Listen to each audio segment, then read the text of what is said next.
Sir మీరు మాట్లాడండి. ప్రశాంత్ రెడ్డి గారు గౌరవ డిప్యూటీ సీఎం గారు శాసనసభ నియోజకవర్గాలు వారు ప్రాతినిధ్యం వహిస్తా ఉన్నారు. సమయం రెండోసారి అందరి పేర్లు తీసుకున్నారు సార్. అందరి పేర్లు అందరికి సమయం ఇస్తే ఎట్లా సార్? వారి పార్టీ పరంగా మీరు ప్రశాంత్ రెడ్డి గారికి అవకాశం ఇచ్చారు. పార్టీ పరంగా ఉంటే చెప్పండి. పల్లారాజేశ్వర రెడ్డి గారు అధ్యక్ష పల్లారాజేశ్వర రెడ్డి గారు చెప్పండి. అధ్యక్ష ప్రశాంత్ రెడ్డి గారు సార్, ఇప్పుడు పల్లారాజేశ్వర రెడ్డి గారు మాట్లాడుతూ గవర్నర్ గారి ప్రసంగం మీద మాట్లాడుతూ రుణమాఫీ మీద మాట్లాడారు సార్. గవర్నర్ గారి ప్రసంగం రిప్లై ఏమో సీఎం గారు చేసేది ఉండే సార్. మరి పాపం డిప్యూటీ సీఎం గారు లేచి మరి ఎందుకు మరి తను క్రెడిట్ కొట్టాలనుకుంటున్నాడా సార్? ఇప్పుడు అట్లదా సార్? సార్ అది వదిలేయండి సార్. సరిగా వాళ్ళిద్దరి మధ్య పంచాయతీ నాకెందుకు సార్, కానీ అది వదిలేయండి సరిగా సార్. సార్ ఇప్పుడు వారు రుణమాఫీ మీద మా బాల్కొండ నియోజకవర్గం విషయం చెప్పారు సార్. సార్ రుణమాఫీలో బాల్కొండ నియోజకవర్గంలో 51,000 మంది రైతులు ఉంటే ఇప్పటికైంది సార్ 20,000 మందికి అయింది సార్. ఇంకా 31,000 మందికి కావాలి సార్.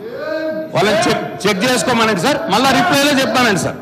వాళ్ళు చెక్ చేసుకొని మళ్ళీ రిప్లైలో చెప్పానండి. ఒకటి నంబర్ 1. నంబర్ 2, మేము టీఆర్ఎస్ ప్రభుత్వంలో ఉన్నప్పుడు రెండు విడతలుగా మేము రుణమాఫీ చేసిన అమౌంట్ కంటే మొన్న వాళ్ళు చేసిన రుణమాఫీ అమౌంట్ తక్కువ ఉన్నది అని చెప్పి నేను ఇక్కడ మాట్లాడుతూ ఉన్నాను. దాన్ని కూడా వివరాల ప్రకారం తీసుకొని నాకు చెప్పానండి సార్. వాళ్ళ రిప్లైలో చెప్పానండి సార్.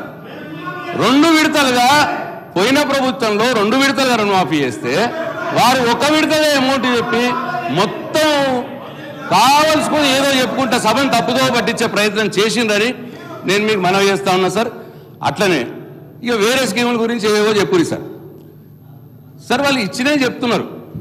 అసలు ఎంతమంది అప్లై చేసిర్రు, మీరు ఎంతమందికి ఇచ్చిర్రు అది కూడా చెప్పాలి సార్. సార్ మేము ఇచ్చింది 2018 మీరు ఎంత ఇచ్చిర్రు అటు ఇట్లా అంటున్నారు సార్. మేము ఇచ్చినాము, మా చేతనైనంత ఇచ్చినాము, మాకు తోచినంత ఇచ్చినాము.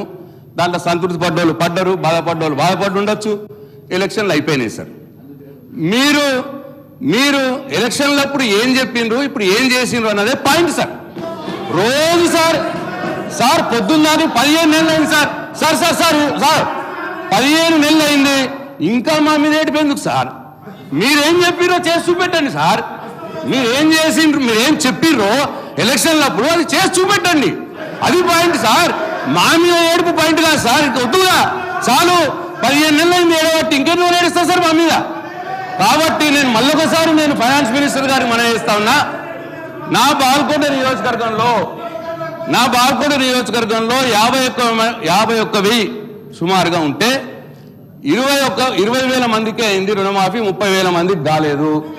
ప్లస్ మేము టీఆర్ఎస్ ప్రభుత్వంలో ఉన్నప్పుడు 2 సార్లు 2 విడతలుగా మేము చేసిన దానికంటే మొన్న మీరు చేసిన రుణమాఫీ అమౌంట్ తక్కువ ఉన్నది. ఇది నంబర్ 2. ఈ 2 విషయాల్లో మీరు చెక్ చేసుకొని మీ రిప్లైలా ఇస్తారా, సీఎం గారి రిప్లైలు ఇస్తారా, అది మీరు తెలుసుకోండి. నంబర్ 2 అట్లనే సార్ ఇప్పుడు అన్ని బోనస్ అయిందా సార్? ఎంతమందికి ఇవ్వాల్సి ఉండే ఎంతమందికి ఇచ్చారు సార్ బోనస్? 500 బోనస్ అది చెప్పాలా సార్? రైతు భరోసా ఎగ్గొట్టలేదా సార్? వానకాలం ఎగ్గొట్టలేదా సార్? మొన్న ఇస్తామన్నారు. ఎంతమందికి ఇవ్వాల్సి ఉంటే ఎంతమందికి ఇచ్చారు చెప్పాలి కదా సార్? ఇచ్చిందే చెప్పుకుంటా పోతున్నారు. ఎంతమందికి ఇవ్వాల్సి ఉందో కూడా చెప్పాలి కదా సార్? అట్లా ప్రతిదీ అంతే సార్. మహాలక్ష్మి 4,000 పెన్షన్ వచ్చిందా సార్? 2,500 అసలు వాళ్ళు చెప్పింది సార్. అధ్యక్ష ఆర్థిక శాఖ మంత్రులు